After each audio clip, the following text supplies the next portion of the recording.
যেটা নবীর দিন নির্দেশনা মতে জীবন যাপন করে, নিজের পরিবারের খেয়াল রাখে, আত্মীয়র খেয়াল রাখে, শুধু তাই নয় প্রতিবেশীরও খেয়াল রাখে, প্রতিবেশীরও খেয়াল লাগে।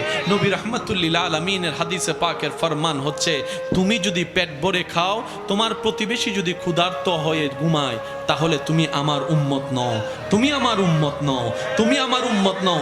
ইয়া রাসূলুল্লাহ, উনি তো আমার পরিবারেরও কেউ না, আত্মীয় কেউ না।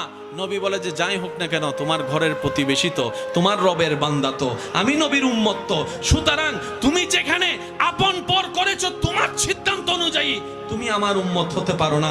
সম্পর্ক করো হাদিস মোতাবেক, আল হুব্বু ফিল্লাহ ওয়াল বুগযু ফিল্লাহ। চিৎকার দিয়ে বলেন সুবহান। আমার কথায় কোনো কষ্ট নিচ্ছেন? কেন পালন করতে হবে? আমি পালন করার চেষ্টা করব আমি বাঁচার জন্য, আপনি পালন করার চেষ্টা করবেন আপনি বাঁচার জন্য।